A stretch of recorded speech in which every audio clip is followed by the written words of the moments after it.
الحمدللہ آج ماہ ربیع الاول کی 12ویں شب ہے، جو کہ سید السادات، مفخر موجودات، زینت بزم کائنات، محمد مصطفیٰ احمد مجتبیٰ صلی اللہ تعالی علیہ وآلہ وسلم کی ولادت کی شب ہے، اور پوری دنیا ہی میں عاشقان رسول نبی کریم علیہ الصلوۃ والسلام کے امتی اس رات کو بڑی عقیدت احترام کے ساتھ گزارتے ہیں اور ذکر مصطفیٰ کی برکتیں پاتے ہیں۔ تو اسی کے سلسلے میں الحمدللہ آپ کی اس مسجد میں بھی محفل میلاد کا سلسلہ ہے، تو انشاءاللہ مختصر سے وقت میں آپ کے سامنے کچھ کلمات ذکر کروں گا، اور میرے وہ جو بھی کلمات ہوں گے یا جو بھی میری ڈسکشن ہوگی تو وہ الحمدللہ خالصتاً میلاد ہوگی۔ اب یہ جو لفظ میں نے استعمال کیا ہے میلاد، اس حوالے سے بعض اوقات کنفیوژن ہوتی ہے کہ یہ لفظ کہاں کی ایجاد ہے، کب سے مسلمانوں میں یہ اصطلاح، یہ ٹرمینالوجی آئی ہے، اور یہ انداز اور یہ جو نبی کریم علیہ الصلوۃ والسلام کی ولادت پر خوشی منانے اور اس طرح کے مستحب کاموں کا اہتمام کرنے کا سلسلہ کب سے شروع ہوا۔ تو یاد رکھیں یہ جو لفظ میلاد ہے یہ کوئی نئی ایجاد نہیں ہے، بلکہ ہمیں 14 صدیوں کے تسلسل میں زمانے کے بدلنے کے ساتھ ساتھ مختلف زمانوں میں، مختلف معاشروں میں، مختلف تہذیب و تمدن سے تعلق رکھنے والے دنیا میں بسنے والے مسلمانوں میں اس میلاد کی اصل نظر آتی ہے۔ جس طرح کھانے پینے کا، ملبوسات کا، وضاقتہ کا، گھر بنانے اور دیگر کئی دینی اور دنیاوی امور کو سر انجام دینے کی کیفیات میں تبدیلی آئی ہے اور آتی رہے گی، تو اسی طرح اس میلاد کے حوالے سے بھی جدید تقاضوں کے مطابق اس خوشی کو سیلیبریٹ کرنے کا عاشقان رسول اہتمام کرتے ہیں، اور آنے والے ادوار میں جو مزید اسباب مہیا ہوں گے تو ان کا بھی استعمال کر کے عاشقان رسول اپنے پیارے محبوب علیہ الصلوۃ والسلام کی ولادت کی خوشی منائیں گے۔ تو یاد رکھیں کسی نئی چیز کا، کسی نئے انداز کا اختیار کر لیا جانا یہ ہر حال میں مذموم نہیں ہوتا، ممنوع نہیں ہوتا، جس کو تبدیلی کہا جاتا ہے۔ ہر نئی تبدیلی جو ہے وہ شریعت کے منافی نہیں ہوتی، جس کو بدعت سیئہ کہا جاتا ہے۔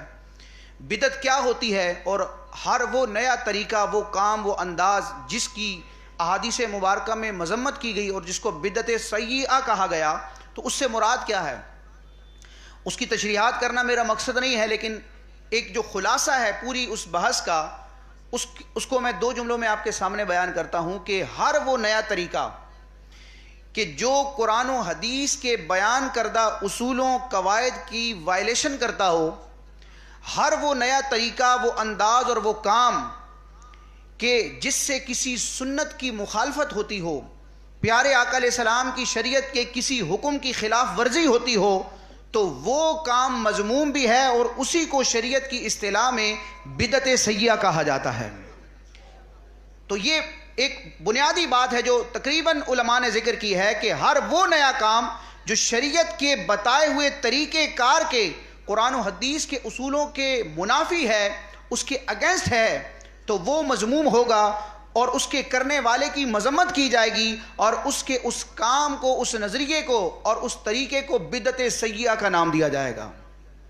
لیکن جو میلاد مصطفیٰ ہے اس کا بدعت سیئہ سے دور دور تک کوئی تعلق نہیں ہے، کیونکہ اگر کوئی کام ایسا ہے کہ جس کا قرآن و حدیث میں ذکر موجود ہے، اس کی اصل موجود ہے، وہ کام ایسا ہے کہ جو شرعی اصولوں کے مطابق ہے اور شریعت کی طرف سے اس کام کو تائید بھی حاصل ہوتی ہے، لیکن دور کے بدلنے کے ساتھ اس کام کی ادائیگی میں کچھ فرق آتا ہے، اور وہ فرق ایسا ہوتا ہے جس سے شریعت کی مخالفت لازم نہیں آتی، تو اس کو پھر بدعت سیئہ نہیں کہا جاتا۔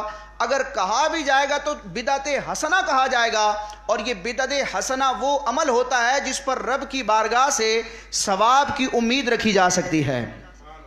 یہ مسلم شریف کی روایت بھی ہے کہ اسلام میں اگر کوئی شخص اچھا طریقہ جاری کرتا ہے تو جب تک وہ اچھا طریقہ جاری رہتا ہے، جاری کرنے والے کو بھی ثواب ملتا ہے، اس پر عمل کرنے والوں کو بھی ثواب ملتا ہے، اور قیامت تک اس اچھے طریقے کو جو فالو کرتا رہے گا، اس پر مسلمان عمل کرتا رہے گا، تو تمام عمل کرنے والے مسلمانوں کے اجر کے بدلے اس نئی ایجاد کرنے والے، اس اچھے طریقے کو رواج دینے والے شخص کو بھی اللہ کی رحمت سے ان کا ثواب ملے گا، اور عمل کرنے والوں کے عمل میں اور ان کے ثواب میں کوئی کمی نہیں آئے گی۔ تو میلاد جو ہے یہ کیا ہے؟ یہ کوئی نئی شے نہیں ہے۔ میلاد وہ ہے جس کی اصل قرآن میں بھی موجود ہے، حدیث پاک میں بھی موجود ہے، صحابہ کرام کے لب و لہجے اور ان کے مزاج اور کردار میں بھی موجود ہے۔ یہ میلاد کا مطلب کیا ہے؟ میلاد عربی زبان کا لفظ ہے، اس کے لیے کئی الفاظ استعمال ہوتے ہیں۔ میلاد بھی کہا جاتا ہے، مولد بھی کہا جاتا ہے، مولود بھی کہا جاتا ہے۔ تو میلاد عربی زبان کا لفظ ہے، اس کے اگر ڈکشنری میں معنی دیکھیں تو اس کا مطلب ہوتا ہے پیدائش کا وقت یا پیدائش کی جگہ، جو برتھ پلیس ہوتی ہے اس کو میلاد کہا جاتا ہے، یا کسی بھی انسان کے، کسی بھی مخلوق کے پیدا ہونے کا جو وقت ہوتا ہے، زمانہ ہوتا ہے، یا دن ہوتا ہے، یا مقام ہوتا ہے، اس کو عربی زبان میں میلاد کہا جاتا ہے۔ یہ ولادت سے بنا ہے۔ ولادت کا مطلب پیدائش، اور میلاد کا مطلب ہے جائے پیدائش یا وقت پیدائش۔ یہ تو اس کا لغوی معنی تھا۔ اب اس کا وہ معنی کہ جو مسلمانوں میں 14 صدیوں سے رائج ہے وہ کیا ہے؟ تمام تر ابحاث کو کنکلوڈ کر کے میں اس کا مفہوم آپ کے سامنے بیان کروں۔ امام اہل سنت اعلیٰ حضرت نے فتاوی رضویہ شریف میں جو میلاد کا مفہوم بیان کیا، اور حکیم الامت مفتی احمد یار خان نعیمی رحمۃ اللہ تعالی علیہ نے اپنی کتاب جاء الحق میں میلاد کا جو کنسپٹ بیان کیا ہے، اس کو کنکلوڈ کر کے میں آپ کے سامنے بیان کرتا ہوں۔ دیکھیں، میلاد کا لفظ ہم عاشقان رسول استعمال کرتے ہیں، اس کا اہتمام بھی ہم ہی کرتے ہیں، لہٰذا اس کی تشریح کرنے کا حق بھی ہمیں ہی ہے۔ کوئی بھی ادارہ ہو، کوئی بھی قوم ہو، اس کی مختلف ٹرمینالوجیز ہوتی ہیں، اور ان کی تشریحات، ان کی وضاحت کرنے کا حق اس ادارے کو، اس قوم کو، یا اس طبقے ہی کو ہوتا ہے کہ آپ یہ لفظ استعمال کرتے ہیں، اس سے آپ کی مراد کیا ہے۔ تو میلاد کا مطلب کیا ہے؟ جس کو ہم محفل میلاد کہتے ہیں، ماہ میلاد کہتے ہیں، یوم میلاد کہتے ہیں، ذکر میلاد کہتے ہیں۔ تو میلاد کا کانسیپٹ اہل سنت کے نزدیک، مسلمانوں کے اس سواد اعظم کے نزدیک کیا ہے؟ اچھا، وہ جو میں مفہوم آپ کے سامنے بیان کروں گا تو آپ کا دل گواہی دے گا کہ میلاد تو وہ ہے جس کا ذکر ہمیں قرآن مجید میں بھی، احادیث مبارکہ میں بھی، اور اسلامی تاریخ کے روشن اوراق میں جا بجا نظر آتا ہے۔ میلاد کیا ہے؟ علماء نے بیان کیا کہ نبی کریم رؤوف الرحیم صلی اللہ تعالی علیہ وآلہ وسلم کے مبارک نسب، آپ کے والدین کریمین، آپ کے آباء و اجداد کی عظمت و شان کا بیان کرنا، پیارے آقا علیہ الصلوۃ والسلام کے نسب کی طہارت اور اس کی شرافت کا بیان کرنا، پیارے آقا علیہ الصلوۃ والسلام کی ولادت سے پہلے دنیا میں رونما ہونے والے عجیب و غریب قسم کے معاملات جو کہ پیارے آقا علیہ السلام کی آمد کا گویا کہ پیش خیمہ تھے، ان واقعات کا ذکر کرنا، پیارے آقا علیہ الصلوۃ والسلام کی ولادت کے وقت جو تجلیات اور انوار ظاہر ہوئے حضرت آمنہ رضی اللہ عنہا کے لیے، ان کا بیان کرنا، پیارے آقا علیہ الصلوۃ والسلام کی رضاعت یعنی دودھ پینے کے زمانے کے جو ارحاسات اور کمالات ہیں ان کا تذکرہ کرنا، پیارے آقا علیہ السلام کے بچپن کے واقعات کو بیان کرنا، آپ علیہ الصلوۃ والسلام کی نبوت اور رسالت، اور آپ علیہ الصلوۃ والسلام کی نکھری اور شستہ جو سیرت ہے، خواہ وہ مکی زمانے والی ہو یا مدنی زمانے والی ہو، ان کو بیان کرنا، اور اللہ تعالیٰ نے اپنے محبوب علیہ السلام کو جو معجزات، جو کمالات، جو خصائص عطا فرمائے ہیں ان کو بیان کرنا، خواہ عربی زبان میں ہو، اردو زبان میں ہو، فارسی زبان میں ہو، انگلش زبان میں ہو، یا دنیا کی کسی بھی زبان میں ہو، نظم کی صورت میں ہو یا نثر کی صورت میں ہو، خلوت میں ہو یا جلوت میں ہو، بیٹھ کر ہو یا کھڑے ہو کر ہو، ربیع الاول کے مہینے میں ہو یا کسی اور مہینے میں ہو،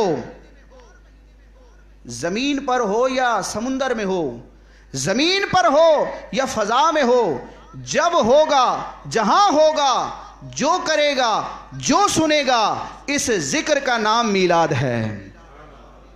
یہ ہے میلاد۔ اب آپ مجھے بتائیں کہ عاشقان رسول کسی بھی مہینے میں خوشی کا موقع ہو، غمی کا موقع ہو، ایصال ثواب کی محفل ہو، شادی کی محفل ہو، محرم کی محافل ہوں، 11ویں شریف کے ایام ہوں، جب بھی عاشقان رسول کسی محفل کا اہتمام کرتے ہیں تو ان تمام باتوں میں سے کوئی نہ کوئی بات ہوتی ہے یا نہیں ہوتی؟ تو جب بھی ان باتوں میں سے کوئی بھی بات ہوگی تو وہ محفل میلاد قرار پائے گی. لیکن چونکہ 12 ربیع الاول پیارے آقا علیہ الصلوۃ والسلام کی پیدائش کا دن ہے اور ربیع الاول آپ کی پیدائش کا مہینہ ہے، لہٰذا اس مہینے میں خصوصیت سے جو محافل ہوتی ہیں ان کو ہم محفل میلاد کہتے ہیں، ورنہ سنی جب بھی محفل کرتا ہے وہ محفل میلاد ہوتی ہے. اچھا، قرآن مجید برہان رشید میں بھی حضور کی ولادت کا ذکر ہے، آپ کے کمالات کا بیان ہے. تو جب قاری قرآن ان آیات کی تلاوت کرتا ہے تو قاری کا ان آیات کی تلاوت کرنا اور سامعین کا ان آیات کو سننا یہ بھی میلاد مصطفیٰ ہے. جب کوئی محدث، کوئی مدرس حدیث پاک بیان کرتا ہے اور ان احادیث کا ذکر کرتا ہے جن میں ان مضامین کا بیان ہے تو وہ مدرس درس بھی دے رہا ہے، وہ شیخ الحدیث سبق بھی پڑھا رہا ہے اور ساتھ میں میلاد مصطفیٰ بھی کر رہا ہے. تو یہ میلاد مصطفیٰ کے مختلف درجات ہیں اور قرآن و حدیث سے آپ دیکھتے جائیں تو ایک دو نہیں، سینکڑوں دلائل اس بات پر موجود ہے کہ میلاد کا مفہوم جو اہل سنت کے نزدیک ہے اس کی اصل قرآن میں بھی موجود ہے، حدیث میں بھی موجود ہے. ہاں، یہ الگ بات ہے کہ انہی باتوں کا ذکر کرنا اور پیارے آقا علیہ السلام کی دنیا میں تشریف آوری کی خوشی منانا، یہ دور کے بدلنے کے ساتھ جس طرح دنیاوی خوشیاں، دنیاوی مواقع کے انداز بدل گئے، لیکن اگر وہ شریعت کے مخالف نہیں ہیں تو وہ جائز ہیں اور لوگ اپناتے ہیں، تو اسی طرح میلاد کی خوشی میں اگر کوئی نیا طریقہ آ گیا اور وہ شریعت کی مخالفت نہیں کرتا تو اس کو معاذ اللہ بدعت نہیں کہا جائے گا، وہ تعظیم مصطفیٰ اور ادب مصطفیٰ کی برکت سے مستحب ہو جائے گا اور اللہ کی رحمت سے ثواب کی امید رکھنے والا عمل ہو جائے گا. اب دیکھیں، شادیاں کرتے تھے، اب کہیں شادی تو دنیاوی کام ہے، کوئی دنیاوی کام نہیں ہے. نکاح تو پیارے آقا علیہ السلام کی سنت ہے، نکاح سے تو آدھا دین محفوظ ہوتا ہے، اس کے فضائل و مناقب ہیں. جو شادی ہے نا، نکاح، یہ دنیاوی کام نہیں ہے، یہ خالصتاً دینی کام ہے. انسان کئی گناہوں سے بچتا ہے، اپنا اور کئی لوگوں کے ایمان اور ان کے معاملات جو ہے ان کو وہ سیکیور کرتا ہے. تو اب شادی کا جو انداز شریعت میں بیان کیا گیا صرف ایجاب و قبول ہے، دو گواہوں کی روشنی میں، ان کی موجودگی میں. لیکن آج شادی کو سیلیبریٹ کرنے کے نام پر کیا کچھ ہوتا ہے، اور اگر وہ شریعت کے دائرے میں ہے تو بالکل جائز ہے. ولیمہ تو ایک بکری کے ذریعے بھی، بلکہ بکری تو بہت بڑی بات ہے، اگر انسان 2 وقت کا جو کھانا کھاتا ہے، کھانا سامنے رکھا ہے، اگر ولیمے کی نیت کر لے گھر والوں کے ساتھ ہی تو وہ سنت کی ادائیگی ہو جاتی ہے، اس کے لیے لاکھوں روپے کا خرچہ نہیں کرنا پڑتا. لیکن آپ دیکھیں، سنت ولیمہ کی ادائیگی کے لیے لاکھوں بلکہ اب لوگ کروڑوں روپے تک خرچ کر دیتے ہیں. لیکن اگر وہ شریعت کے دائرہ کار کے مطابق ہے، کوئی غیر شرعی کام نہیں ہوتا، تو کروڑوں روپے میں بھی ولیمہ کرنا جو ہے یہ شرعاً جائز ہے. تو جس طرح وہاں جواز تھا تو یہاں بھی جواز ہوگا. ہم مسجد میں بیٹھے ہیں، جو مسجد کا ماحول آپ دیکھ رہے ہیں صحابہ کرام کے دور میں نہیں تھا، لیکن اب ہے، کیونکہ کسی مقام کو زینت دینے کے لیے، آراستہ کرنے کے لیے، ڈیکوریٹ کرنے کے لیے دور جدید میں جو تقاضے ہیں، عاشقان رسول مسجد کے ادب اور احترام کے لیے ان کو اپناتے ہیں، لہٰذا ان کا مسجد میں وہ انویسٹ کرنا، پیسہ لگانا بھی ثواب بنتا ہے اور یہ کام بھی محمود ہوتا ہے. سب سے بڑی مثال حرمین طیبین کی لے لیں، اللہ سب کو بار بار دیکھنا نصیب فرمائے. مانوی اعتبار سے تو وہاں نور ہی نور ہے، لیکن ظاہری طور پر بھی آپ دیکھیں جو شان مکہ مدینے کی ہے، حرم مکی اور حرم مدنی کی ہے، وہ روئے زمین پر کسی اور مسجد کی شان نہیں ہے. کیا یہ انداز صحابہ کرام کے دور میں تھا؟ نہیں تھا. اور مسجد حرام یا مسجد نبوی کی تزیین و آرائش کرنا، اس کو ڈیکوریٹ کرنا، اگر یہ بھی دینی کام نہیں ہے تو پھر دینی کام کون سا ہوگا؟ تو المختصر یہ کہ یہ جو شیطان وسوسے دلاتا ہے نا، تو اس کی کاٹ ہو جائے، اس لیے میں نے آپ کے سامنے میلاد کا مفہوم جو ہے وہ بیان کیا ہے. اچھا، قرآن و حدیث میں بھی احادیث موجود ہیں، روایات موجود ہیں. صحابہ کرام کا ایک مطلب وہ مطالبہ ہوتا ہے کہ صحابہ کرام نے کہاں حضور کی ولادت کا ذکر کیا ہے. تو میں انشاءاللہ ایک روایت، مختصر سی ایک روایت آپ کے سامنے بیان کروں گا تاکہ آپ کو تشفی ہو جائے کہ میلاد کا ذکر کرنا یہ صحابہ کی سنت ہے، اور حضور کا میلاد کرنا، حضور کے میلاد کا، آپ کی پیدائش کا ذکر کرنا اور سننا یہ سنت مصطفیٰ ہے. پیارے آقا علیہ السلام ہر پیر کو روزہ رکھتے تھے. صحیح مسلم شریف جو قرآن مجید کے بعد صحیح بخاری سب سے اوتھینٹک کتاب ہے، بخاری کے بعد مسلمانوں کی تیسرے درجے کی جو کتاب ہے، قرآن کے بعد بخاری، بخاری کے بعد صحیح مسلم.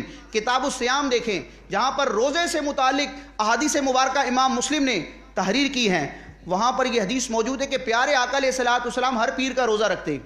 حضرت ابو قتادہ روایت کرتے ہیں.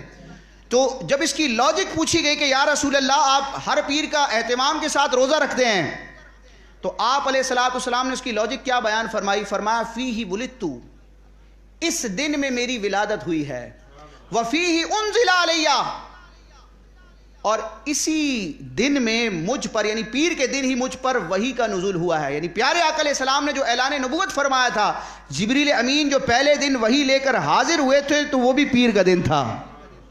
اور دوسری روایت کے الفاظ ہیں ذاک یوم ولدت, یہ وہ دن ہے, پیر کا دن وہ ہے جس میں میری ولادت ہوئی ہے. تو ولادت کی یاد کو برقرار رکھنا, ہم تو سال میں ایک دفعہ خصوصی اہتمام کرتے ہیں, پیارے آقا علیہ السلام تو ہر پیر کو روزہ رکھ کے گویا کہ اپنے میلاد کو منا رہے ہیں. یعنی روزہ رکھنا رب کے لیے ہے, اور انبیاء کرام تو رب سے ملانے کے لیے آتے ہیں. خالصتاً نیت تو رب کو منانا ہوتا ہے, رب کی عبادت کرنا ہوتا ہے. لیکن پیارے آقا علیہ السلام نے جو وجہ بیان فرمائی نا, یقیناً وہ رب کو منانا ہی تھا. پیارے آقا علیہ السلام کی ہر ادا, ہر فعل, ہر سانس رب کی عبادت میں تھا, ہے. لیکن پیارے آقا علیہ السلام نے اس کی ظاہری وجہ بھی بتائی کہ چونکہ اس دن میری ولادت ہوئی ہے لہٰذا میں پیر کا دن روزہ رکھتا ہوں. تو یہ پیارے آقا علیہ الصلوۃ والسلام کا انداز ہے. اچھا, آپ کے لیے ایک نئی بات ہوگی, امیزنگ ہوگی, جو 7 ایام ہے نا, سب سے افضل دن جمعے کا دن ہے. اس کو سید الایام کہا جاتا ہے, بڑی اس کی فضیلتیں ہیں. لیکن امت کے ایک بہت بڑے امام حضرت سیدنا امام مالک رحمۃ اللہ تعالی علیہ, کروڑوں مسلمان جن کی تقلید کر کے مالکی کہلاتے ہیں, ان کا موقف جدا ہے. وہ فرماتے ہیں ہفتے کے تمام ایام میں پیر کا دن سب سے افضل ہے. دیگر ائمہ کہتے ہیں کہ جمعے کا دن فضیلت والا ہے. فرمایا نہیں, پیر کا دن افضل ہے, اس لیے کہ پیارے آقا علیہ الصلوۃ والسلام کی اس دن ولادت ہوئی ہے. تو ہمیں ابھی میلاد کے حوالے سے کنفیوژن ہوتی ہے. ائمہ تو فیصلے کر چکے ہیں کہ پیر کا دن فضیلت والا ہے کیونکہ یہ حضور کی ولادت کا دن ہے. اچھا, صحابہ کرام نے کہاں ذکر کیا, وہ میں روایت بیان کر کے, جو میرا اپنا ٹاپک ہے انشاءاللہ اس کی طرف میں آؤں گا. اچھا, صحابی رسول بھی اتنے شاندار ہیں کہ ہماری نسلیں ان پر قربان ہو جائیں. نبی کریم علیہ الصلوۃ والسلام کے اہل بیت کے ایک عظیم فرد بھی ہیں, اور پیارے آقا علیہ الصلوۃ والسلام کے صحابی بھی ہیں, اور نسبی اعتبار سے بھی اتنا قرب کا رشتہ ہے. وہ کون ہیں؟ وہ پیارے آقا علیہ الصلوۃ والسلام کے چچا جان حضرت سیدنا عباس بن عبد المطلب ہیں. سب مسلمان ان کے نام سے واقف ہیں. حضرت امیر حمزہ رضی اللہ تعالیٰ عنہ بھی پیارے آقا علیہ السلام کے چچا ہیں, اور حضرت عباس بن عبد المطلب بھی پیارے آقا علیہ الصلوۃ والسلام کے چچا ہیں. اور حضرت عباس کے جو شہزادے ہیں حضرت ابن عباس اور دیگر صاحبزادے, وہ بھی پیارے آقا علیہ السلام کے صحابی ہیں. تو پیارے آقا علیہ السلام کے جو چچا ہیں نا حضرت عباس, ایک مرتبہ ایک غزوے سے آپ علیہ الصلوۃ والسلام واپس تشریف لا رہے تھے, تو رستے میں حضرت عباس رضی اللہ عنہ نے پیارے آقا علیہ الصلوۃ والسلام کی بارگاہ میں ایک خواہش کا اظہار کیا, اور عرض کی یا رسول اللہ انی ارید ان امتدحک او کما قال.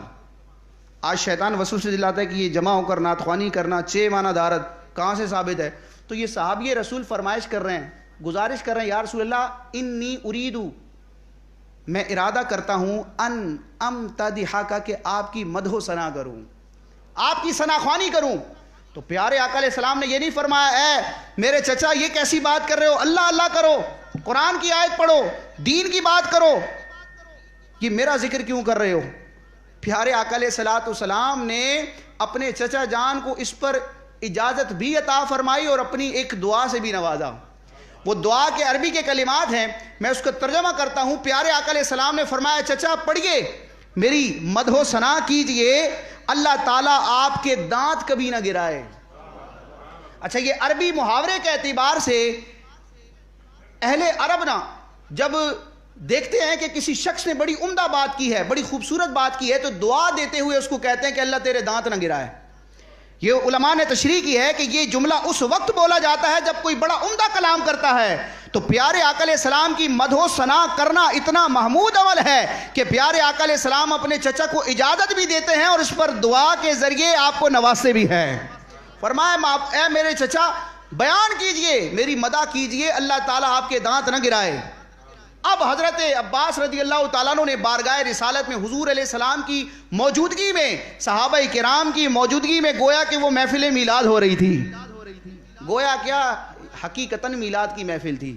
حضور کے چچا حضور کی مد و ثنا کر رہے تھے اور پیارے آقا علیہ الصلوۃ والسلام سماعت فرما رہے تھے.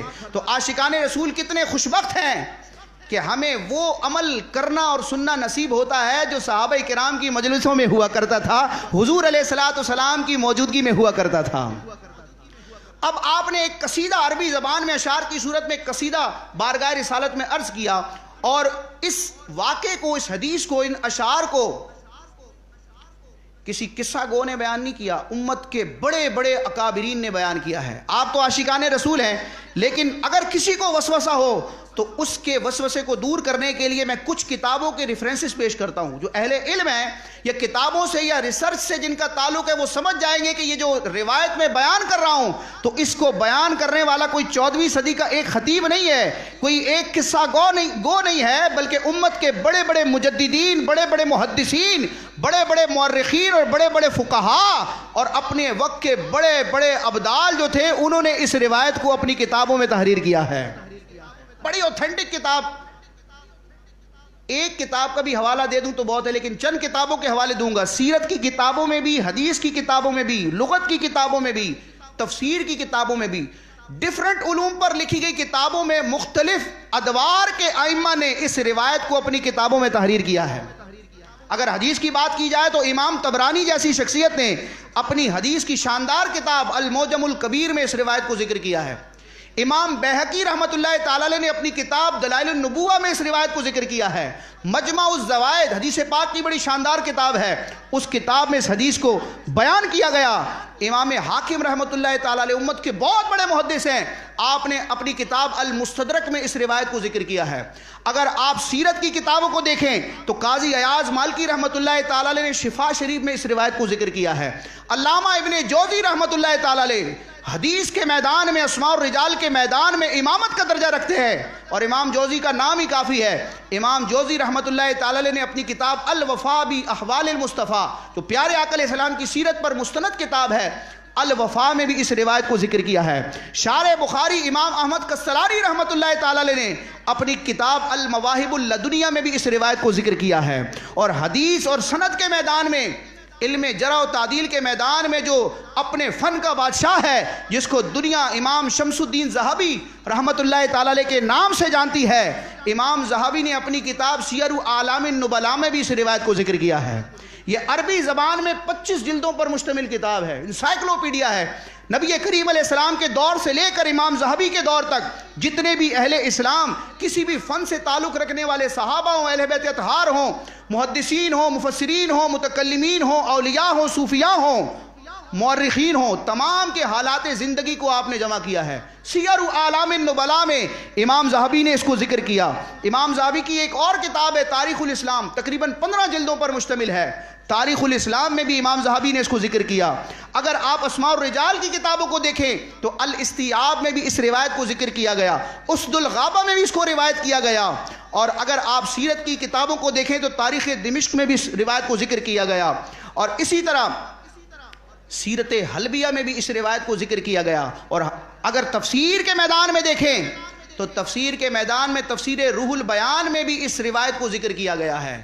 اور زمانہ قریب کے کچھ صدیاں ہوئی ہیں, بہت بڑے امت کے مجدد اور اتنے بڑے عاشق رسول جن کو بیداری میں 75 مرتبہ حضور کا دیدار ہوا, اور علم کے میدان میں آپ کا ایسا نام ہے. علماء کہتے ہیں کہ دین کا کوئی فن, کوئی مضمون ایسا نہیں ہے جس پر اس شخصیت نے کتاب نہیں لکھی.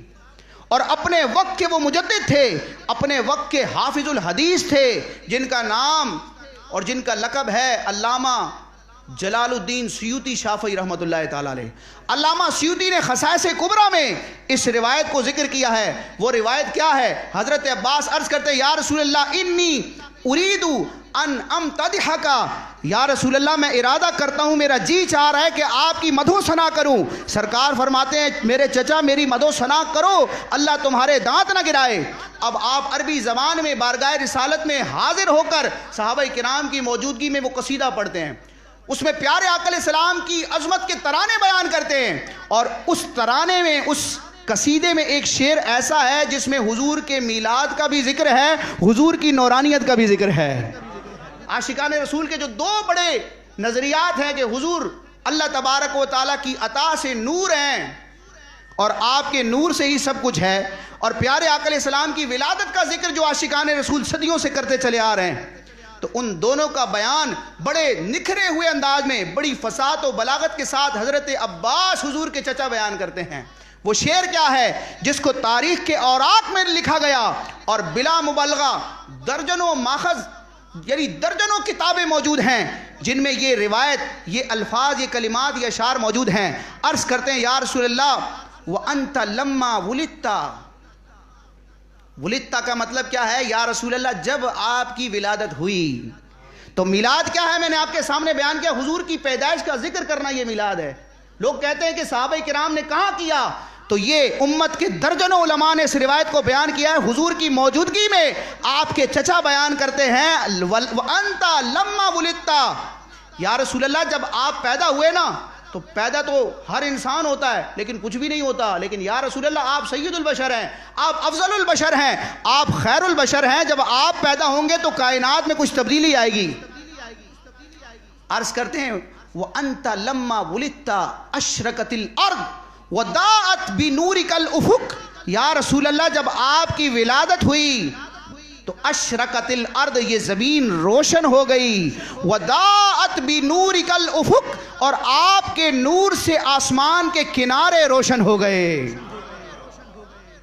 کیا عقیدہ ہے، اور بارگاہ رسالت میں بیان کر رہے ہیں. اور پیارے آقا علیہ الصلوۃ والسلام کا سننا اور ممانت نہ کرنا یہ مہر تصدیق ہے کہ حضور کے ولادت کا ذکر کرنا بھی ایمان ہے، اسلام ہے، شریعت مصطفیٰ کا انداز ہے. اور پیارے آقا علیہ الصلوۃ والسلام کی نورانیت کو بیان کرنا بھی یہ صحابہ کا عقیدہ ہے.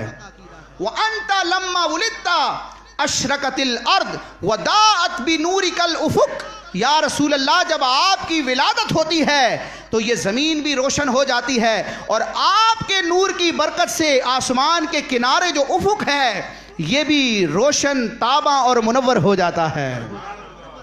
تو یہ پیارے آقا علیہ الصلوۃ والسلام کا میلاد ہے جس کو صحابہ کرام نے حضور کی موجودگی میں منایا ہے. اللہ تبارک و تعالیٰ میں نصیب فرمائے. میں مختصر سے وقت میں آپ کے سامنے کچھ روایات ذکر کروں گا. یہ وہ روایات ہیں جو خالصتاً میلاد مصطفیٰ کا عنوان ہیں. میں نے بیان کیا کہ پیارے آقا علیہ السلام کی ولادت اور بچپنے کے واقعات کو ذکر کرنا یہ میلاد کا ایک اہم حصہ ہے. تو کچھ باتیں ہو سکتے ہیں آپ کے لیے نئی بھی ہوں، انٹرسٹنگ بھی ہوں. میں انشاءاللہ اعلیٰ حضرت کے اشعار بھی اس پر آپ کو حوالے کے طور پر پیش کرتا رہوں گا. انشاءاللہ آپ کی دلچسپی میں بھی اضافہ ہوگا اور انشاءاللہ آپ کی نالج میں بھی اضافہ ہوگا، اور ذکر مصطفیٰ کی جو برکتیں انشاءاللہ وہ نصیب ہوں گی. تو پیارے آقا علیہ السلام کے میلاد کے حوالے سے آپ کے بچپنے اور آپ کے نسب کا اور آپ کی کمالات کا ذکر کرنا یہ ایک بنیادی حصہ ہے. تو کچھ معروضات آپ کے سامنے پیش کرتا ہوں. اللہ تبارک و تعالی نے اپنے محبوب علیہ السلام کے نور کی حفاظت کے لیے ایک خاص اہتمام فرمایا، اور وہ اہتمام کیا ہے کہ ابو البشر حضرت آدم علیہ السلام سے لے کر نبی کریم علیہ الصلوۃ والسلام کے والد گرامی حضرت عبداللہ رضی اللہ تعالی عنہ تک جتنے مرد حضرات تھے، اور حضرت حوا رضی اللہ تعالی عنہا سے لے کر حضور جان کائنات صلی اللہ تعالی علیہ وسلم کی والدہ حضرت آمنہ رضی اللہ تعالی عنہا تک جتنی خواتین ہیں، یہ تمام مرد اور یہ تمام عورتیں جن کے نسبوں، جن کی صلبوں اور جن کی پشتوں سے نور مصطفیٰ ہر زمانے میں منتقل ہوتا رہا، اللہ تعالیٰ نے ان تمام پیارے آقا علیہ السلام کے آباء و اجداد کو کفر اور شرک اور بدکاری کی ناپاکی سے دور رکھا ہے. صرف والدین مصطفیٰ نہیں، والدین مصطفیٰ بھی اور آدم علیہ السلام تک حضور کا جو شجرہ نسب ہے، والد کی طرف سے ہو یا والدہ کی طرف سے ہو، سب کفر اور شرک کی غلاظت سے پاک تھے. اور یہ وہ عقیدہ ہے جس پر علامہ جلال الدین سیوطی جیسی شخصیت نے 6 رسالے لکھے، اور ان 6 رسالوں کا خلاصہ امام احمد رضا خان نے ایک رسالے کی صورت میں تحریر کیا ہے جس کا نام ہے شمول الاسلام لاصول الرسول الکرام، جس میں امام اہل سنت نے یہ اسلام کا عقیدہ بیان کیا ہے کہ صرف پیارے آقا علیہ السلام کے والدین نہیں، آدم علیہ السلام حضرت حوا تک تمام ہی نفوس قدسیہ آباء و اجداد مصطفیٰ موحد تھے، اللہ کو ایک ماننے والے تھے. اور یہ جو 6 رسائل ہیں نا، علامہ سیوطی کے عربی میں ان کا ترجمہ بھی ملتا ہے. اعلیٰ حضرت نے ایک مقام پر المعتمد المستند میں جب ان 6 رسائل کا ریفرنس دیا نا تو بڑے پیارے کلمات ارشاد فرمائے. وہ ہے تو عربی کی عبارت، جو اہل عرب ہیں یا جو عربی سمجھتے ہیں ان کے لیے تو وہ الفاظ بھی بڑے چاشنی والے ہیں. امام احمد رضا کے قلم سے جاری ہیں. اس کا ترجمہ آپ کے سامنے بیان کرتا ہوں. کوشش کرتا ہوں کہ ترجمے میں ایسے الفاظ ہوں کہ آپ جھوم جائیں. اعلیٰ حضرت مجدد اعظم امام احمد رضا خان علیہ رحمت الرحمن نے اپنے حاشیہ المعتمد المستند میں جب علامہ جلال الدین سیوطی کے ان 6 رسائل کا تذکرہ فرمایا جن میں ایمان والدین مصطفیٰ کا ذکر ہے، اعلیٰ حضرت نے فرمایا کہ علامہ جلال الدین سیوطی نے ان 6 رسائل میں ایسے دلائل قاہرہ، ایسے مضبوط دلائل قائم کیے ہیں کہ اگر وہ دلائل مضبوط پہاڑوں پر رکھ دیے جائیں تو وہ پاش پاش ہو جائیں. تو یہ پیارے آقا علیہ السلام کا میلاد ہے کہ حضور کے آباء و اجداد کو اللہ تعالیٰ نے کفر اور شرک کی غلاظت سے پاک رکھا ہے. پھر پیارے آقا علیہ السلام کی جب ولادت ہوتی ہے تو کعبے میں جو بت تھے وہ اوندے منہ اپنے منہ کے بل گر جاتے ہیں. اور یہ محض اتفاق نہیں تھا، یہ قدرت کی طرف سے خاص اہتمام تھا کہ اب کفر و شرک کو مٹانے والے قائد المرسلین اور خاتم النبیین دنیا میں تشریف لے آئے ہیں. یہ حضور کی آمد کا جلال اور دبدبہ تھا کہ جو معبودان باطلہ تھے، جو پتھروں کے بت تھے، وہ منہ کے بل گر پڑے. تو ان باتوں کا ذکر کرنا یہ میلاد ہے. یہ جو میں کر رہا ہوں اور آپ سن رہے ہیں یہ کیا ہے؟ یہ میلاد ہے. اہل سنت اس کو میلاد کہتے ہیں. معاذ اللہ خرافات، عورتوں مردوں کا اختلاط، میوزک اور پتہ نہیں کیا کچھ میلاد کے نام پر بعض نادان لوگ یا بعض اغیار اہل سنت کی صفوں میں گھس کے اہل سنت کو، عاشقان رسول کو بدنام کرنے کی کوشش کرتے ہیں. وہ میلاد نہیں ہے، نہ اس کی کوئی پذیرائی کرتا ہے. ہم اس کو کنڈیم کرتے ہیں، اس کی کوئی حوصلہ افزائی نہیں ہے. یہ میلاد ہے جو الحمدللہ ہمیں کرنے کی سعادت مل رہی ہے. اچھا، جب حضور علیہ السلام کی ولادت ہوتی ہے نا تو اس وقت جو وہاں افراد موجود تھے وہ بیان کرتے ہیں کہ پیارے آقا علیہ السلام نے پیدا ہوتے ہی رب کی بارگاہ میں سجدہ کیا، اور سجدے میں جا کر اپنی ذات کو نہیں بلکہ اپنی امت کو یاد کیا، اپنی امت کے لیے بخشش کی دعا کی. امام احمد رضا خان اپنے مشہور زمانہ سلام رضا میں پیارے آقا علیہ السلام کے دنیا میں جلوہ گر ہونے کے فوراً بعد اس پہلے سجدے پر بھی درود و سلام عرض کرتے ہوئے بارگاہ رسالت میں عرض گزار ہوتے ہیں کہ پہلے سجدے پہ روز ازل سے درود. یہ آپ نے شعر سنا ہوگا. یہ پہلا سجدہ وہ ہے جو حضور علیہ السلام نے پیدا ہوتے ہی ہمیں بخشوانے کے لیے کیا. پہلے سجدے پہ روز ازل سے درود، پہلے سجدے پہ روز ازل سے درود، یادگار یہ امت پہ لاکھوں سلام.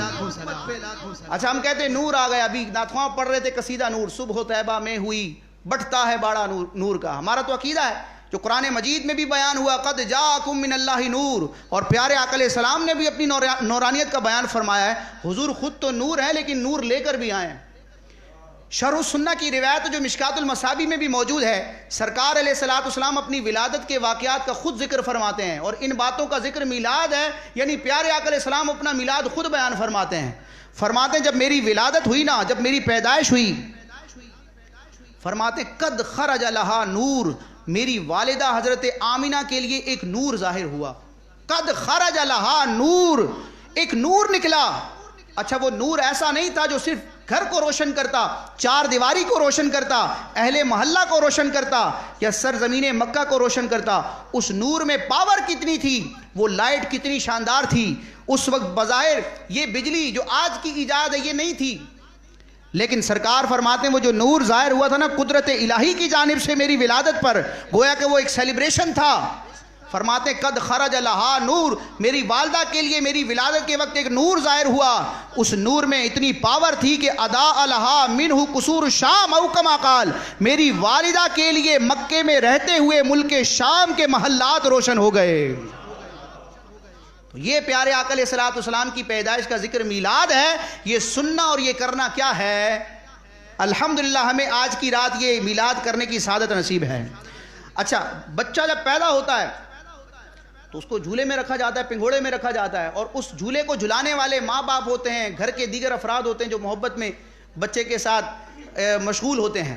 پیارے آقا علیہ السلام کا بھی بچپنا تھا، آپ علیہ السلام کا بھی نورانی جھولا تھا، لیکن وہ جھلایا کیسے جاتا تھا اس کو بھی علماء نے اپنی کتابوں میں تحریر کیا ہے. اس بات کو بھی محفوظ کیا گیا. پیارے آقا علیہ السلام کی سیرت کے ایک ایک لمحے کو، ایک ایک گوشے کو محدثین نے، صحابہ نے محنتیں کر کے کوششیں کر کے اپنی کتابوں میں اپنی روایتوں میں ذکر کیا ہے، اللہ تعالی ہمیں وہ پڑھنے کی توفیق عطا فرمائے۔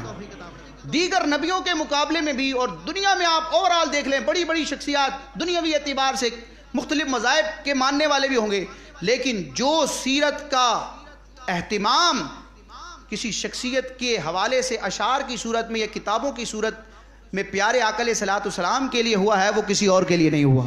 آپ علیہ السلام کی پوری سیرت محفوظ ہے، اللہ اس کو پڑھنے اس پر عمل کرنے کی ہمیں توفیق عطا فرمائے۔ علامہ جلال الدین سیوطی اپنی کتاب خصائص کبریٰ میں یہ روایت ذکر کرتے ہیں۔ اچھا کتاب کون سی ہے؟ قصے کہانی والی کتاب نہیں ہے، اور کتاب لکھنے والا کون ہے آپ کو بتا دیا، اعلیٰ حضرت نے خود لکھا فتاوی الزاویہ میں 75 مرتبہ بیداری کے عالم میں جاگتے ہوئے حضور کا انہوں نے دیدار کیا ہے۔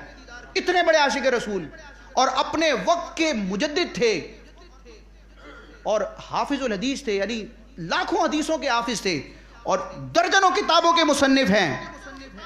اور یہ خصائص کبریٰ جو آپ نے کتاب لکھی ہے نا، اعلیٰ حضرت اپنی رسالے تجلی الیقین میں فرماتے ہیں کہ خصائص مصطفیٰ کے حوالے سے ویسے تو کئی کتابیں لکھی گئی ہیں، کئی علماء نے لکھی ہیں، لیکن اس موضوع پر علامہ سیوطی کی جو کتاب خصائص کبریٰ ہے، اس کی مثل کوئی دوسری کتاب نہیں ہے۔ انتہائی مستند مصنف، انتہائی مستند اور اوتھینٹک کتاب خصائص کبریٰ میں علامہ سیوطی روایت کرتے ہیں کہ پیارے آقا علیہ السلام کا بھی نورانی جھولا تھا، لیکن وہ جھلانے والا کوئی عام بندہ نہیں تھا، کیونکہ حضور نور والے، حضور کا جھولا بھی نورانی، تو پھر جھلانے والا بھی کون ہونا چاہیے؟ روایت کے الفاظ ہیں ان مہدہ کان یتحرک بتحریک الملائکہ، پیارے آقا علیہ السلام کا نور والے کا نورانی جھولا، نورانی مخلوق فرشتوں کے جھلانے سے جھولتا تھا، تو فرشتے حضور علیہ السلام کا جھولا جھلاتے تھے۔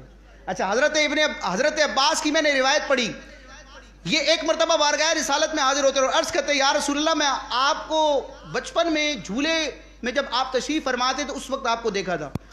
گھر کے بڑے افراد ہوتے، بچہ جب بڑا ہو جاتا ہے شعور پکڑتا ہے تو کہتے بیٹا ہم آپ کو آپ کے بچپن کا واقعہ سناتے ہیں، آپ نے ایسا ایسا کیا تھا۔ ایسا ہوتا ہے آپ کے ساتھ بھی ہوا ہوگا اور آپ بھی بچوں کے ساتھ کرتے ہوں گے، بچپن کے واقعات سنائے جاتے ہیں۔ تو بلا تشبیہ بلا تمثیل حضور کی تو شان ہی جدا ہے۔ حضور کے چچا حضرت عباس بارگاہ رسالت میں حاضر ہوتے ہیں، وہ پیارے آقا علیہ السلام اظہار نبوت فرما چکے ہیں، عرض کرتے یا رسول اللہ رأیتک فی المہدی تناغ القمر، یا رسول اللہ میں نے آپ کو مہد کہتے ہیں بچے کا جو جھولا ہوتا ہے پنگوڑا، اس کو عربی میں مہد کہا جاتا ہے۔ رأیتک فی المہدی تناغ القمر، یا رسول اللہ میں نے آپ کو بچپن کے عالم میں جھولے میں دیکھا، آپ چاند سے باتیں کر رہے تھے۔ حضور فرمائے کہ بچہ تو بالکل نادان ہوتا ہے، وہ کہاں باتیں کرے گا، چچا کیسی باتیں کر رہے ہو؟ اچھا پھر یہاں نہیں، آگے پھر مزید کمال دیکھیں، رأیتک فی المہدی، آپ کو جھولے میں دیکھا، تناغ القمر، آپ چاند سے باتیں کر رہے تھے، وتشیر الیہ باصبعک، اور یا رسول اللہ آپ اپنی نورانی انگلی کے ذریعے چاند کی طرف اشارہ کر رہے تھے۔ اچھا ہم بھی چاند تو بہت دور ہے، یہ لائٹ ہے سامنے، اس کی طرف اشارہ کریں انگلی سے، انگلی کو حرکت دیں، کچھ ہوگا؟ لائٹ کو کچھ ہوگا؟ لائٹ اپنی جگہ رہے گی، لیکن دیکھنے والا کہے گا کہ شاید بندے کی اوپر کی منزل خالی ہو چکی ہے، کہ کیوں کر رہا ہے ایسے؟ بلا تشبیہ بلا تمثیل، ہم تو خاک کے ہیں، ہم تو گناہگار ہیں، ہماری کیا حیثیت؟ وہ دربار مصطفیٰ ہے، وہ ذات مصطفیٰ ہے۔ حضرت عباس نے جو اپنی آنکھوں سے دیکھا تھا، اپنے مشاہدات کا، اپنی آبزرویشن کو حضور کی بارگاہ میں بیان کر کے اس پر مہر نبوت اور مہر تصدیق ثبت کروا رہے ہیں، تاکہ یہ حدیث بن جائے، یہ حضور کی شریعت بن جائے، اور اس کو پھر عاشقان رسول بیان کر کے سن کر میلاد منائے ہیں۔ عرض کرتے ہیں وَتُشِيرُ إِلَيْهِ بِأُصْبُعِكَ، یا رسول اللہ آپ اپنی انگلی کے ذریعے اس کی طرف، چاند کی طرف اشارہ کرتے تھے، ہوتا کیا تھا؟ فَحَيْثُ أَشَرْتَ إِلَيْهِ مَالَا، یا رسول اللہ آپ جس طرف اشارہ کرتے تھے چاند ادھر ہی جھک جاتا تھا۔ اچھا حضرت عباس اس کو بیان کر رہے ہیں، اور لفظ کیا کہتے ہیں؟ رأیتک فی المہدی، امام احمد رضا کے قلم کو جنبش ہوتی ہے۔ 14 صدیوں کے بعد حضرت عباس کی اسی حدیث اور اسی فرمان کا ترجمہ شعر کی صورت میں کرتے ہیں۔ قصیدہ نور میں بیان فرماتے ہیں کہ چاند جھک جاتا جدھر انگلی اٹھاتے مہد میں، رأیتک فی المہد فحیث اشرت الیہ مالا، امام احمد رضا اس کا ترجمہ کرتے ہیں کہ چاند جھک جاتا جدھر انگلی اٹھاتے مہد میں، کیا ہی چلتا تھا اشاروں پر کھلونا نور کا۔ اچھا حضور نے پھر یہ نہیں فرمایا کہ چچا کیسی باتیں کر رہے ہو، چاند سے باتیں کر رہا تھا، میں انگلی کو حرکت دے رہا تھا، چاند حرکت بھی کر رہا تھا۔ حضور نے منع نہیں فرمایا کہ معاذ اللہ میں تو عام بشر ہوں، تمہاری طرح بشر ہوں. اب وہ باتیں جو حضرت عباس کو پتہ نہیں تھی، پیارے آقا علیہ السلام ان کو ریویل کر رہے ہیں. بچپنے کے عالم میں جھولے میں آپ علیہ السلام کا علم اور شعور کیسا ہے. تو سرکار فرماتے ہیں چچا تم نے یہاں تک بیان کیا، آگے اب سنو. وہ باتیں جو آج تک ظاہر نہیں ہوئی تھی ان کو میں ریویل کر رہا ہوں، ان کو منکشف کر رہا ہوں. فرمایا اے میرے چچا انی کنت احدثہ ویحدثنی، میں صرف چاند سے باتیں نہیں کرتا تھا، میں چاند سے باتیں کرتا تھا اور یہ چاند مجھ سے باتیں کرتا تھا.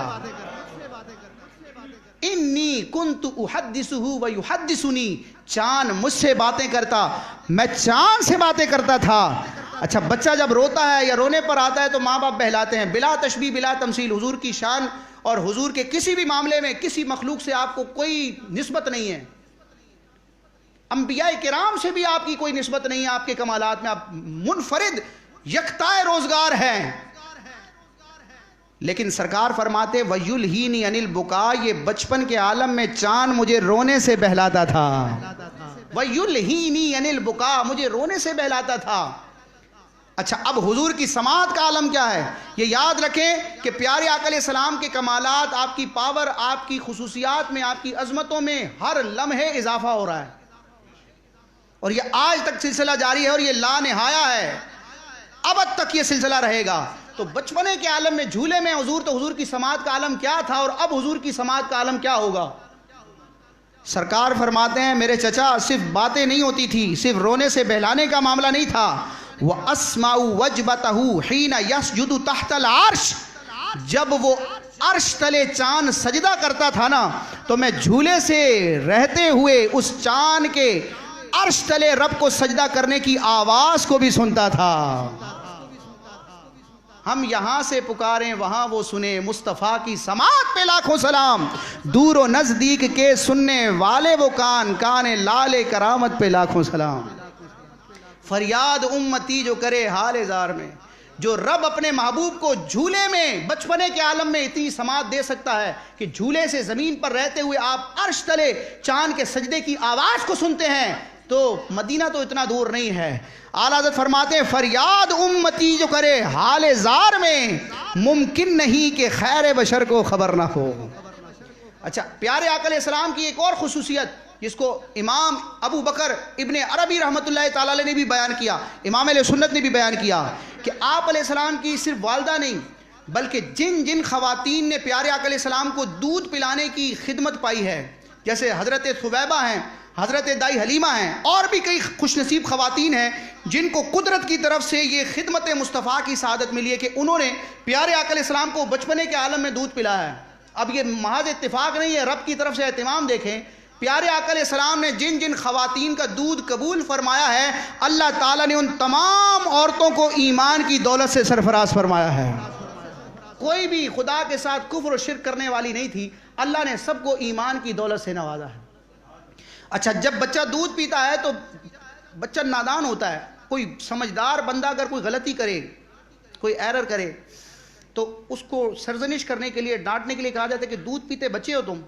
ایسا کہا جاتا نہیں، کہا جاتا ہے محاورتاً ہوتا ہے کہ جو دودھ پیتا بچہ ہوتا ہے وہ ناسمجھ ہوتا ہے، تم نے سمجھدار ہو کر ایسی حرکت کی، دودھ پیتے بچے ہو تم، یہ کہا جاتا ہے.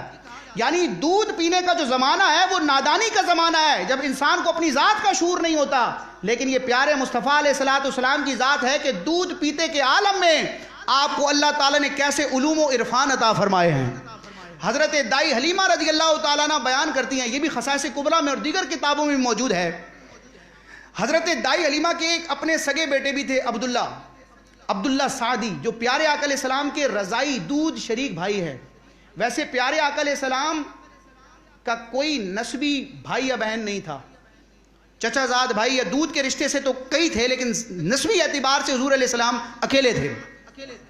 تو حضرت عبداللہ سعدی جو حضرت دائی حلیمہ کے سگے بیٹے ہیں وہ بھی دودھ پیتے تھے، حضور علیہ السلام بھی دودھ پیتے تھے، دونوں کا بچپنے کا عالم ہے. حضرت دائی حلیمہ فرماتی ہیں کہ میں محمد عربی صلی اللہ علیہ وسلم کو جب اپنی دائیں چھاتی سے سیدھی طرف سے دودھ پلانا چاہتی تو آپ علیہ السلام اس دودھ کو قبول فرماتے، نوش فرماتے، لیکن جیسے ہی بائیں جانب سے دودھ پلانا چاہتی تو آپ انکار فرما دیتے. بچپنے کے عالم میں یہ معاملہ ہے. اچھا یہ محض اتفاق نہیں تھا کہ بچہ بعض اوقات ماں کا دودھ قبول نہیں کرتا، علماء نے اس پہ ڈیبیٹ کی ہے کہ ایسا کیوں تھا. علامہ سیوطی نے یہ روایت ذکر کرنے کے بعد امت کا عقیدہ ذکر کیا. علماء اسلام نے اس کی یہ تشریح کی ہے, فرمایا کہ یہ اتفاق نہیں تھا, ذالک من عدلہ, یہ بچپنے کے عالم میں حضور کا عدل و انصاف تھا.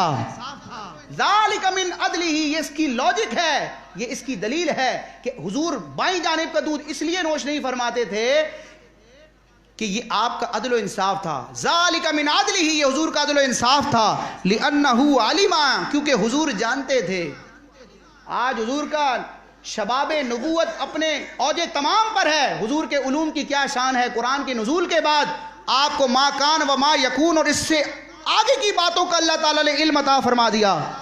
لیکن اہل اسلام کا یہ عقیدہ ہے کہ دودھ پینے کی حالت ہے, زمانہ ہے, پھر بھی حضور جانتے ہیں. لِأَنَّهُ عَلِمَا, کیونکہ حضور جانتے ہیں. آگے میں روایت بیان نہ بھی کروں تو حضور کی یہاں تک بھی شان بیان ہوتی ہے کہ دودھ پینے کے عالم میں بھی حضور جانتے ہیں. کیا جانتے ہیں؟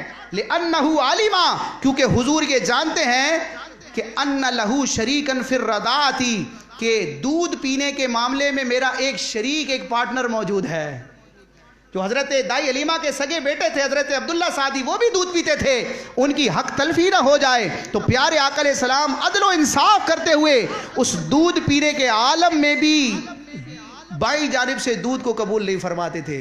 امام احمد رضا خان کا قلم چلتا ہے اور سلام رضا میں آپ ارشاد فرماتے ہیں کہ بھائیوں کے لیے ترک پستہ کریں, بھائیوں کے لیے ترک پستہ کریں, دودھ پیتوں کی نسبت پہ لاکھوں سلام. نون صاد فاتا, اس کا مطلب ہاف نہیں ہے, نسبت کہتے ہیں عدل و انصاف کو. بھائیوں کے لیے ترک پستہ کریں, بھائیوں کے لیے ترک پستہ کریں, دودھ پیتوں کی نسبت پہ لاکھوں سلام. اچھا, بچہ جب دودھ چھوٹتا ہے تو پھر وہ چلنا شروع کرتا ہے اور گھر سے باہر نکلتا ہے اور دیگر بچوں کے ساتھ کھیلتا ہے. یہ ہر ایک کے ساتھ ہوتا ہے. میں نہیں سمجھتا یہاں حاضرین میں بھی کوئی ایسا موجود ہو کہ جو یہ دعویٰ کرتا ہو کہ بچپن میں کھیلا ہی نہیں ہوں. ہر ایک کے بچپنے میں کھیلنا ہوتا ہے. کھیلنے کی عمر بچپن کی ہوتی ہے, بڑے ہو کر بھی بندہ کھیلے تو پھر بچے میں اور اس میں فرق کیا ہے. تو ہر کوئی کھیلتا ہے. پیارے آقا علیہ السلام کی عمر مبارک, آپ کی مبارک ظاہری زندگی میں بھی وہ وقت آیا کہ جس وقت میں انسان کھیلتا ہے, غافل ہوتا ہے. دائی حلیمہ بیان کرتی ہیں کہ جب پیارے آقا علیہ السلام نے چلنا شروع کیا, اچھا چلنے سے پہلے ایک اور آپ کی عظمت و شان, بچہ جب بولنا شروع کرتا ہے نا تو جو بچہ سنے گا وہ بولے گا. اگر مذہبی گھرانہ ہے وہ اللہ کا نام درود پاک سکھائیں گے تو بچہ وہی پڑھے گا, وہی کہے گا, ورنہ ممی ڈیڈی کرتا ہے. تو ایک سوال پیدا ہوتا ہے کہ پیارے آقا علیہ السلام نے ظاہری طور پر جب بولنا شروع کیا تو آپ کے لبھائے مبارکہ پر سب سے پہلے کون سے کلمات تھے؟ مختلف روایات ہیں. علامہ سیوطی نے جو خصائص کبریٰ میں روایت ذکر کی ہے وہ آپ کے سامنے بیان کرتا ہوں. ترجمہ نہ بھی کروں تو انشاءاللہ آپ کا دل جھوم جائے گا کہ اللہ تعالیٰ نے آپ کو اس عالم میں بھی اپنی ذات کا کیسا عرفان عطا فرمایا. لوگ وَوَجَدَكَ ضَالًّا فَهَدَىٰ کی غلط تشریح کر کے معاذ اللہ یہ کہتے ہیں کہ نبوت کی وحی سے پہلے, جبریل کے آنے سے پہلے معاذ اللہ حضور بھٹکے ہوئے تھے, حضور کو شعور نہیں تھا معاذ اللہ. وہ تو 40 سال کی عمر میں حضور کے علوم کی کیا شان ہوگی. یہ دودھ پیتے کا زمانہ ہے, ابھی دودھ چھوٹا ہے. علامہ سیوطی روایت ذکر کرتے ہیں جب پیارے آقا علیہ السلام نے بولنا شروع کیا تو سب سے پہلے آپ کے مبارک کلمات یہ تھے کہ اللہ اکبر کبیرہ والحمدللہ کثیرہ وسبحان اللہ بکرۃ واصیلا. رب کی حمد و ثنا کر رہے ہیں. اچھا, جب چلنے کا اور گھر سے باہر نکلنے کا پیریڈ آیا تو حضرت دائی حلیمہ فرماتی کہ پیارے آقا علیہ السلام گھر سے باہر تشریف لے جاتے اور بچوں کو دیکھتے کہ بچے کھیل رہے ہیں, آبزرو کرتے کہ بچے کھیل رہے ہیں. اچھا, بہت سارے بچے کھیل رہے ہیں اور ایک بچہ ہے تو بچوں کی ایک طبیعت ہوتی ہے, وہ اپنی طرف اس کو مائل کرتے ہیں, اس کو آفر کرتے ہیں کہ آپ بھی ہمارے ساتھ آ کر کھیلیں, ٹیم کا حصہ بنیں. تو پیارے آقا علیہ السلام کو بھی پھر وہاں ان بچوں نے آفر کی کہ آئیے آپ ہمارے ساتھ کھیلیے. تو اب کھیل کود کی عمر ہے لیکن علوم مصطفیٰ کی شان کیا ہے. سرکار فرماتے ہیں مجھے کھیلنے کے لیے پیدا نہیں کیا گیا. یہ اچھا, یہ میں جو کر رہا ہوں یہ کیا کر رہا ہوں, یہ میلاد مصطفیٰ ہے. آپ جو سن رہے ہیں یہ کیا ہے, خالصتاً 100% میلاد مصطفیٰ ہے. الحمدللہ. اور یہ الحمدللہ اہل عقیدت کو, اہل سنت ہی کو نصیب ہوتا ہے. تو فرمایا کہ مجھے کھیلنے کے لیے پیدا نہیں کیا گیا. اب یہ جو پیارے آقا علیہ السلام نے بچپنے کے عالم میں کھیل کود کو ناپسند کیا, کراہت کا اظہار کیا, امام احمد رضا خان کا قلم چلتا ہے، اور بچپنے کے عالم میں اس کھیل کود کو ناپسند کرنے کی ادا پر بھی امام احمد رضا سلام بھیجتے ہیں۔ یہ ادا کے بخشش کی شان ہے، جو ہم کہتے ہیں نا اعلیٰ حضرت کے اشعار قرآن و حدیث کا خلاصہ ہے، تو یہ اس کے کچھ نظائر آپ کے سامنے پیش کر رہا ہوں۔ فتاوی رضویہ اور جد الممتار میں کیا ہوگا وہ تو علم والے جانتے ہیں، عرفان والے جانتے ہیں۔